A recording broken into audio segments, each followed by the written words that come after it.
थोड़ा ब्रह्म मुहूर्त में उठना चाहिए। देखो, यदि जीवन को सार्थक करना है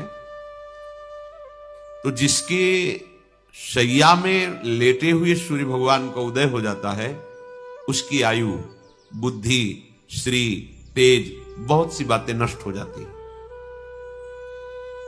अगर आपको जीवन में चाहे लौकिक उन्नति प्राप्त करनी हो या पारलौकिक,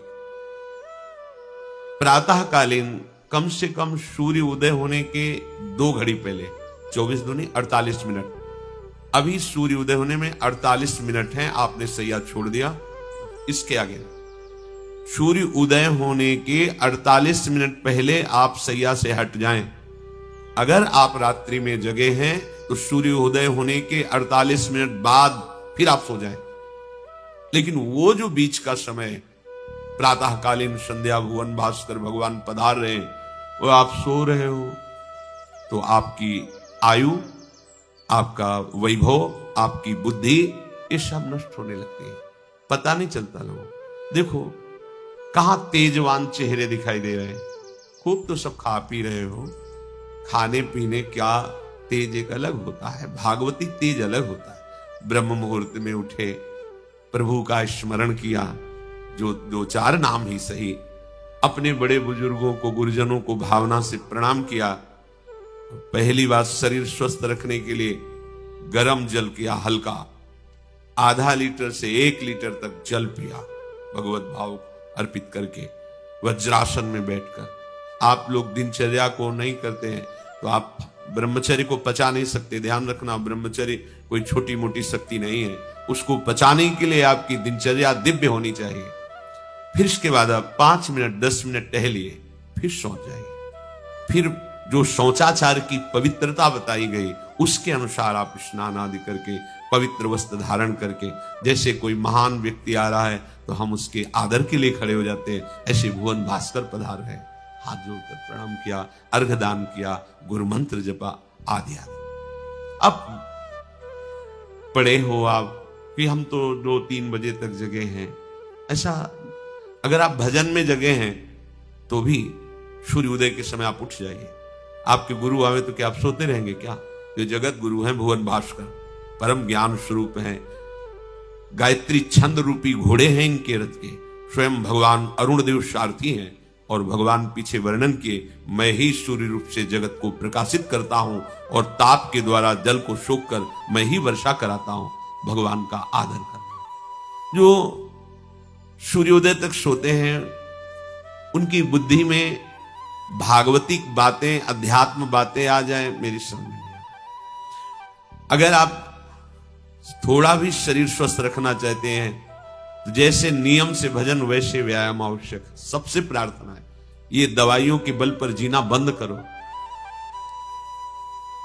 शरीर में जितनी आवश्यकता जल की है, अगर उतना नहीं जाएगा तो आपकी एसिड बनेगी, फुंसियां निकलेंगी, कब्ज बनेगा, कई परेशानी। हम साधुकों को कहते हैं, कभी कभी जैसे पूछते हैं कितना जल पिया, वो अभी तो पिया नहीं। अच्छा, ये शरीर है, ये एक गाड़ी है, कोई सच्चिदानंद नहीं है। उचित आहार, उचित जल, व्यायाम के लिए कुछ समय नहीं। और भी 10 दिन बीमार पड़ोगे फिर देखो, आप कहते समय नहीं है। हमने अपने बीमार स्थिति की दिनचर्या को बताया, सीतधाम की 2 बजे उठना, जो आपको बोल रहे हैं ऐसे ही दिनचर्या करते, और 45 मिनट व्यायाम। इसके बाद तुरंत प्रणाम करके वृंदावन की परिक्रमा, फिर आके श्री जी की मंगला, फिर आके 9 बजे तक गुरुदेव भगवान की सेवा में, फिर वहां से आके श्री जी का श्रृंगार, फिर भिक्षावृत्ति आदि 12-1-2 बजे तक। कोई चाय, कोई पानी, कोई ऐसा कुछ नहीं कि बाल भोग, कुछ नहीं था ही नहीं। जिंदगी में 100 ग्राम दूध नहीं खरीदा कि भाई हमारा दूध बंद, कभी नहीं ऐसा। पर कभी ऐसा महसूस नहीं हुआ कि मैं बहुत कमजोर हूं।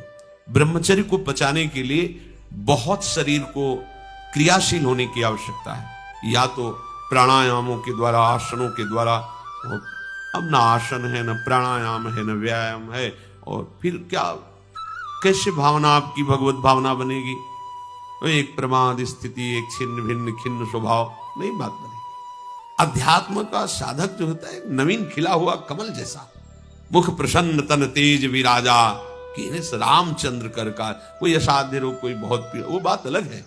नहीं तो ऐसा वो जैसे कमल खिला होता है ऐसे खिला रहता है। क्यों? हर समय चिंतन सही, आचरण सही, सब कुछ सही।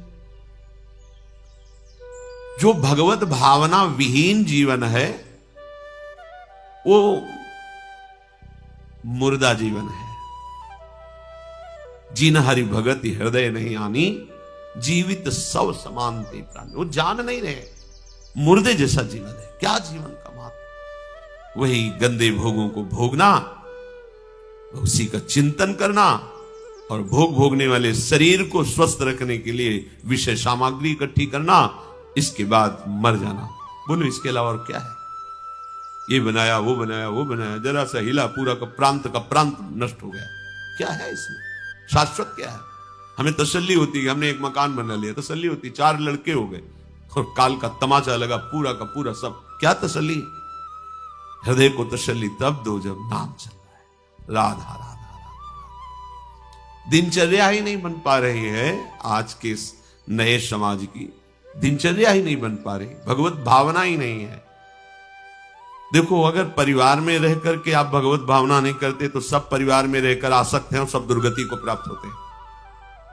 जब तक भगवत भावना नहीं है तब तक सब अविधि पूर्वक है। मान लीजिए सब अविधि, विधि भगवत भावना है।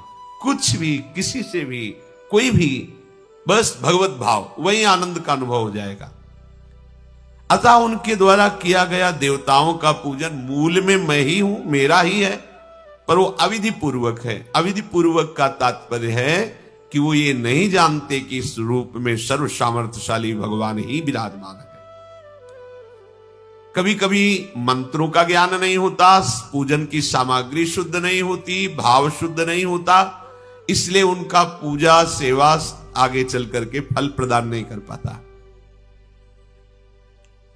प्रभु कह रहे हैं, मेरे में रिझाने के लिए किसी पूजा सामग्री की या किसी धन संपत्ति की आवश्यकता नहीं। पिता को बस इतना ही चाहिए कि वो अपनापन करके दौड़ के उनकी गोद में बैठ जाए, बस अपनापन प्रभु को चाहिए। माया के भूल भुलैया से वापस लौटिए और एक बात केवल बैठ जाए अगर हृदय में कि मेरे प्रभु, अब मैं थक गया हूं, यहां कोई मुझे सहारा देने वाला नहीं, अपना नहीं, नाथ मुझे अपना बना लो। ये बहुत बड़ी बात है हृदय की। किसी के बहुत भाग्यशाली होगा उसके हृदय में बात आए, प्रभु उसकी रुचि का विषय बन जाते हैं। प्रभु जहां वो ऐसा भावना करता है और उसकी रुचि हो जाती है प्रभु में। जैसे हमारी विषयों में रुचि, ऐसे प्रभु में रुचि हो जाती है। अब वो जो भी करता है सब पूजा हो जाती है। ये राह से जल्दी सबको समझ में नहीं आता। ध्यान दीजिए, भगवत भावना विहीन आप जो भी कर रहे हैं वो सब अविधि पूर्वक है, भगवान कह रहे हैं। अगर भगवत भावना युक्त है तो जो भी कर रहे हैं सब विधि पूर्वक। कर्माबाई जी ने, एक विधि विधान जानने वाले संत ने जब कहा कि आप तो बिना स्नान में बड़ा अपराध, ऐसे तुम कैसे बना तो, और वो प्रातः अपनी स्नान आदि दिनचर्या करने लगी तो विलंब हुआ। फिर खिचड़ी अमनिया की ठाकुर जी को, ठाकुर जी आए गोद में बैठ के, एक कवल ही पाए कि उधर पर्दा, भाग के ठाकुर जी गए। खिचड़ी लगी थी, पार्षदों ने कहा जय जय, तो अभी भोग ही नहीं पधराया। फिर और बोले कर्मा भाई है ना, वो मुझे भोग लगाती, और पता नहीं उस महात्मा ने क्या समझा दिया विधि विधान, वो भोरी भारी हमारी भक्ता, वो अब नहाने धोने में समय लगाने लगी, इसलिए आज विलंब। देखो तुम जाओ और उनसे कह दो हम विधि विधानों से फंसने वाले नहीं, विधि विधान हमें कोई फांस नहीं सकता है। एक प्रेम फांस है जिसमें मैं फंस जाता हूं। बिना किसी बंधन के अगर ये बंधते हैं उसका नाम है प्रेम डोरी। जय श्री भट्ट प्रेम रस बंधन, क्यों छूटे दृढ़ फंद, बसो मेरे नैनन में दो चंद। ये बात सबकी समझ में नहीं आती। जाओ उनको कह दो जैसे वो बनाती थी वैसे ही बना दो। पूरा अविधि है। अगर शास्त्रीय सिद्धांत से दे देखो अविधि है, पर वो महान विधि है जो भगवान को आसक्त कर लिया। कौन सी विधि? मेरे अपने प्रभु, मेरे प्यारे रात में भूखे रहते होंगे, ये भाव। भगवत भाव विहीन जितना जो कुछ आप कहोगे कि कैसे अविधि पूर्वक भगवान कह रहे हैं। देखो, जब मथुरा के ब्राह्मणों को भगवत पार्षद सखाओं ने निवेदन किया कि भगवान श्री कृष्ण और बलराम आज इधर ही गाय चराने आए हैं और वो भूखे हैं, आप थोड़ा सा कुछ भोजन सामग्री दे दीजिए। ऐसे देखा कि ग्वारिया है, बात ही नहीं की, अधिकारी ही नहीं समझा, बात का अधिकारी नहीं समझा। ऐसा नहीं कि इनको पता न चला हो कि भगवान का अवतार है, क्योंकि जब भगवान अवतरित हुए सबको पता था कि भगवान अवतरित हुए हैं, प्रायः सबको पता था, सबको। जैसे वायु शीतल चलती तो सबके अंगों में लगती, इसलिए महान प्रकृति उल्लसित होकर नृत्य कर रही थी आनंद में जब भगवान का प्रादुर्भाव हुआ। और उन्होंने बाद में स्वीकार किया कि मैंने महापुरुषों से सुना था कि भगवान पधारे हैं, और मेरा कितना दुर्भाग्य कि वो स्वयं यज्ञ भोक्ता भगवान आगे जैसे कहे, अहम ही सर्व यज्ञानाम भोक्ता च प्रभुरेव च, समस्त यज्ञों का भोक्ता मैं हूं। स्वयं समस्त यज्ञों की भोक्ता मांग रहे हैं और वो यज्ञ करने वाले ब्राह्मण अनादर कर रहे हैं। हुई ना विधि, और उन्होंने स्वीकार किया है कि मुझे चारों वेदों का ज्ञान है, गायत्री का अनुष्ठान, त्रिकाल संध्या, जितना भी शास्त्रीय सिद्धांत सब पालन करता हूं। पर सबके लिए उन्होंने एक शब्द प्रयोग किया, धिक्कार है मेरे ज्ञान को, धिक्कार है मेरी पवित्रता को, धिक्कार है। स्वयं यज्ञ भोक्ता भगवान मांगे और हमने बात भी नहीं की। पर अहो भाग्य हमारे कि हमारी पत्नियां ऐसी निकली जो हमारी बात बन गई, भगवत साक्षात्कार करने वाली। वहां कौन सी विधान का पालन कर रही? एक ही विधान, केवल अपने श्याम सुंदर मेरे प्रभु की चर्चा सुनकर प्रभु में आसक्ति हुई, आसक्ति ने प्रभु का साक्षात्कार करा दिया। भगवत भावना विहीन बड़े से बड़ा कार्य प्रभु को बिल्कुल पसंद नहीं। दुर्योधन ने दुशासन के महल में ऐसी भोग सामग्रियों का रचना करवाया था कि देवराजेंद्र भी ललचा जाए, और मूल उद्देश्य था कि श्री कृष्ण को रिझा लेंगे, अपने पक्ष में कर लेंगे। प्रभु ने उनसे वार्ता जब संधि की तो उन्होंने कहा कि बिना युद्ध के 5 गांव की बात क्या, सुई के अग्रभाग भी नहीं दे सकता, सुई के अग्रभाग भर भी जमीन नहीं दे सकता। 5 गांव की भगवान ने कहा था, ऐसा करो तुम हस्तिनापुर के चक्रवर्ती सम्राट पर बैठे रहो, 5 गांव दे दो पांडवों को, वो मेरे भक्त हैं, मेरा आदेश पालन कर। उनका सूजी अग्रे न केशवा, सुई की नोक भर गई। भगवान चलने लगे तो कहा, आओ प्रसाद पा लीजिए, भोग पा लीजिए, आइए महल में। तो उनका पाया वहां जाता है। यदि पवाने वाले में प्रीति हो या पाने वाले को मिलता ना हो, बहुत भूखा हो, मेरे को भूख नहीं है, तेरे में प्रीति नहीं है, चल दिए भगवान उधर गए भी नहीं, और गए कहा भगवत भाव भावित विदुर जी के घर। वहां मांग करके छिलके पाए।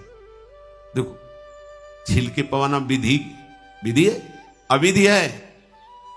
अभी सेवा अपराध में सुन रहे थे ना, हाँ, अच्छा से अच्छा पदार्थ प्रभु को पवाना, और वो अच्छा पदार्थ तो फेंक रही है और छिलका पवा रही। अविधि है, पूरी अविधि है, लेकिन यही सही विधि है, क्योंकि वो है ही नहीं भाव में इतनी ऊंचाई पर डूबी। उन्हें कोई, जैसी विदुरानी जी वैसे ही लालजू महाराज पा रहे, उनको भी शुद्ध लगे और कह रहे वाह बहुत सुंदर, बहुत स्वादिष्ट। वो भाव पवा रही तो वो भी भाव का स्वाद ले रहे। अपने उपास्य देव में प्रियता हो जाना ये सारी विधि है।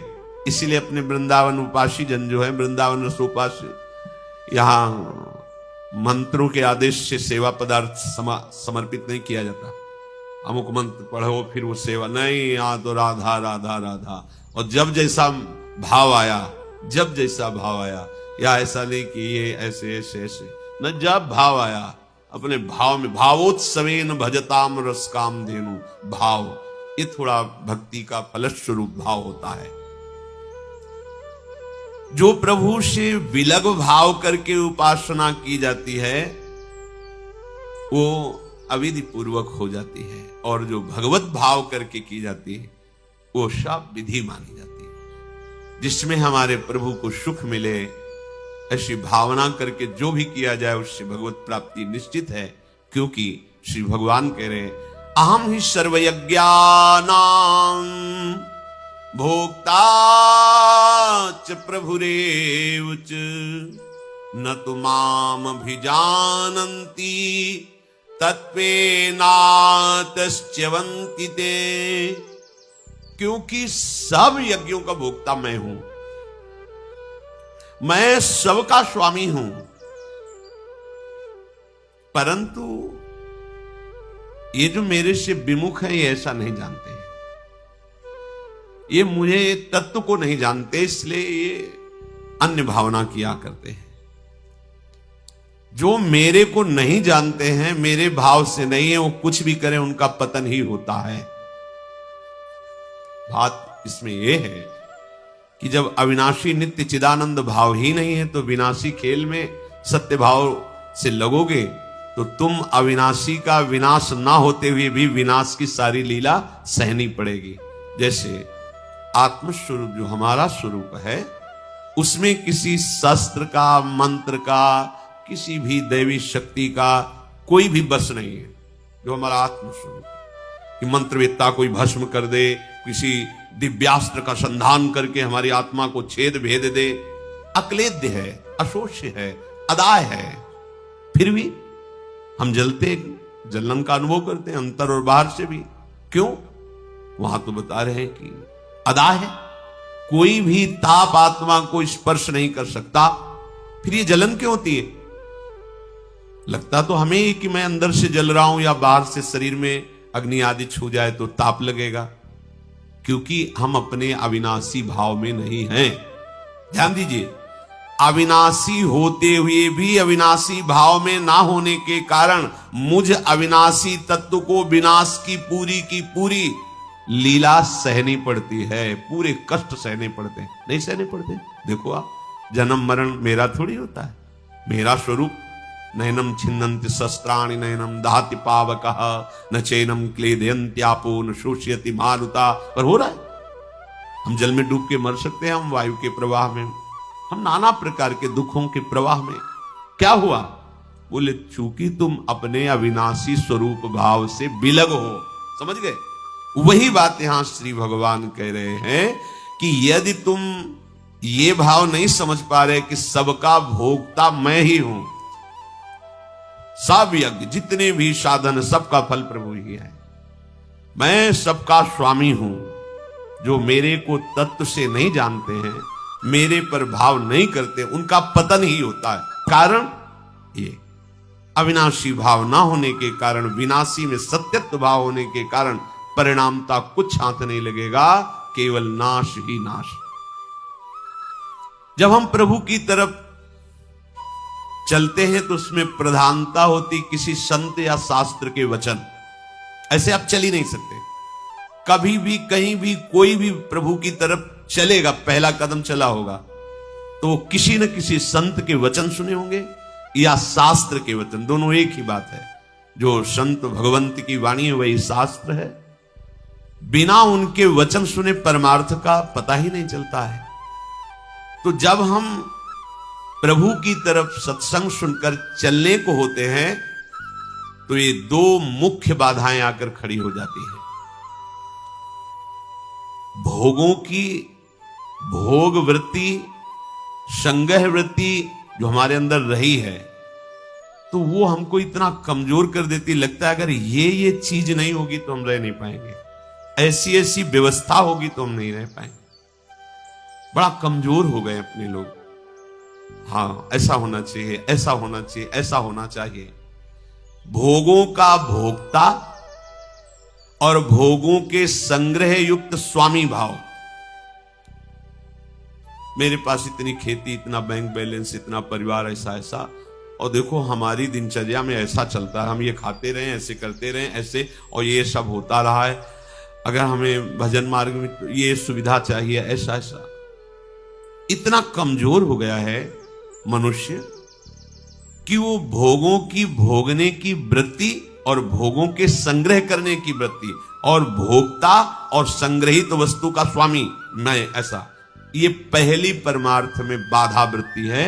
और ये प्रायः हम सब बड़ी खुशी से बाधा लिए चल रहे हैं। देखो ये बड़ा सूक्ष्म, चूंकि देखो अध्यात्म है, अध्यात्म तो जगत से बिल्कुल ऐसे है। कोई बड़े भाग्यशाली जन होते हैं जो सुनना चाहते हैं, उनसे भी बड़े भाग्यशाली जन होते हैं जो चलना चाहते हैं, उनसे भी बड़े भाग्यशाली जन जो चल रहे हैं, उनसे भी बड़े भाग्यशाली हैं जो महत्व रखकर चलते हुए उसका अनुभव कर रहे हैं। जो अनुभव कर लिए तो सतरति सतरति सा लोकान तारयति, वो स्वयं तर जाते हैं, स्वयं तर जाते हैं, लोगों को तार देते हैं। ये उल्टी बुद्धि लेकर जब परमार्थ में चला जाता है तो थोड़े ही समय में वो परमार्थ से विमुख हो जाता है। भोगों की भोगने की सुख बुद्धि और भोगों के संग्रह की और उसके स्वामित्व का भाव जहां अंदर वृत्ति लिए थे वहीं पहुंच गए। ऐसे पूरा जीवन करने पर भी परमार्थ पथ नहीं मिलता और कहने लगते कि हमें 50 वर्ष हो गए परमार्थ में चलते। ये बात समझ लेना, परमार्थ पथ एक कदम भी चलोगे तो तुम्हें इतना स्वस्थ और मजबूत बना देगा कि तुम्हें कोई परास्त नहीं। एक कदम, अरे 12 वर्ष में तो सिद्धि प्राप्त हो जाती है। किसी भी मंत्र को, किसी भी नियम को 12 वर्ष तक किया जाए तो सिद्ध हो जाता है, ऐसा संतों ने वर्णन किया है। पर हम ये कह रहे हैं कि 50 वर्ष भी आप लगा दीजिए, अगर ये दो भाव आपके सुधरे नहीं तो कुछ समझ में नहीं आएगा आपको। आपको याद होगा हितधाम में एक समय शाम टाइम लगभग 75 वर्ष के विरक्त भेष के महात्मा ने एक प्रश्न किया था कि मैं किसी ऐसी आदत से परेशान हूं जो आज 75 वर्ष का हूं, फिर भी मुझे करना होता है। अब क्या करूं, अब तो मरने का समय आ रहा है। मुझे आश्चर्य नहीं सर्वाश्चर्य हुआ। पूरा जीवन भगवत मार्ग में चलने का प्रमाण देने वाला कि मैं भगवत मार्ग का पथिक हूं, 75 वर्ष की अवस्था में वो अपनी उस वृत्ति को नहीं छोड़ पाया जो भगवान से विमुख करती है। अब कहीं डींग अपने लोग हाँक सकते हैं कि इतने वर्ष हो गए परमार्थ। शरीर का समय व्यतीत करना कोई परमार्थ का मार्ग तय कर लेना नहीं है। विवेक के द्वारा भोगों का त्याग करके निरंतर परमात्म चिंतन, ये परमार्थ का मार्ग है। आप चल के इस पे देखो कैसा अनुभव। लोग समय व्यतीत करते हैं भोग चिंतन, भोग स्वामित्व में और वर्णन कर देते हैं कि इतने वर्ष हो गए हमको परमार्थ में चलते हुए। दम्भ कभी सत्य वस्तु का अनुभव नहीं कराता, नाटक कभी सच्चिदानंद रस का अनुभव नहीं कराता। भगवत रसिक जी कह रहे हैं, बिन विवेक वैराग्य भक्ति बिनु सत्य न एको मानो। बिना विवेक और वैराग्य और प्रेम भक्ति के उसकी एक भी बात सत्य नहीं मानना है, कोई भी हो, कितनी भी अवस्था का हो। ऐसा जरूरी नहीं कि कोई कितनी भी अवस्था का वयोवृद्ध या कोई, उसकी बात हमें माननी ही है, सुननी है, ऐसा नहीं। भगवान सुखदेव जी 16 वर्ष की अवस्था के हैं। जे ही गंगा की रीति पर चरण पधराते हैं, परीक्षित जी अनशन व्रत लिए बैठे हुए, आमरण अनशन, बड़े बड़े महापुरुष बैठे हुए हैं। श्री सुखदेव जी के पिता पितामह आदि सब बैठे हुए हैं। जे ही देखा दिगंबर भेष, शरीर की शुद्धि नहीं, श्री कृष्ण प्रेम में मतवाले सब खड़े हो गए थे। सब 16 वर्ष की अवस्था के सुखदेव जी और 10-10 हजार वर्ष जिनकी केवल तपस्या साधनाएं, वो सब महापुरुष खड़े हो गए। क्यों? क्योंकि जन्म से ही भगवत अनुराग में दृढ़ महापुरुष, जन्म से ही माया रहित पुरुष, अंदर से ही वैराग्य युक्त। वैराग्य ज्ञान और भक्ति का आदर होता है, अवस्था का आदर नहीं होता। आप कितनी अवस्था के इसका महत्व नहीं होता। ओ चांगदेव ने 1400 वर्ष की अवस्था, ज्ञानदेव जी की शरण में वो शिष्य बने। ज्ञानदेव जी नवीन अवस्था के। जब तक आपके अंदर भोग में सुख बुद्धि, भोगों का संग्रह और उसके स्वामित्व का भाव, स्वामित्व का भाव बड़ा सूक्ष्म विषय है, चाहे गृहस्थ हो चाहे विरक्त हो। स्वामित्व का, अगर एक कमंडल में भी तुम्हारा स्वामित्व का भाव है, तो जैसे एक गृहस्थी के 100 बीघा में स्वामित्व का भाव हो, वैसे तुम्हारे कमंडल में भाव है, ये मेरा कमंडल प्रयोग के लिए प्रभु ने दिया, इस शरीर के प्रयोग के लिए, दिनचर्या में काम आएगा। बस मेरा शब्द केवल प्रभु के लिए है। मेरे प्रभु, मेरे तो गिरधर गोपाल, दूसरों न कोई वस्तु, ना कोई व्यक्ति, ना कोई भोग सामग्री, ना कोई पद प्रतिष्ठा, ना लोक लोकांतर, मेरे तो गिरधर गोपाल। अध्यात्म है, भगवत मार्ग है, जिससे समस्त प्रपंच का नाश होकर भगवत साक्षात्कार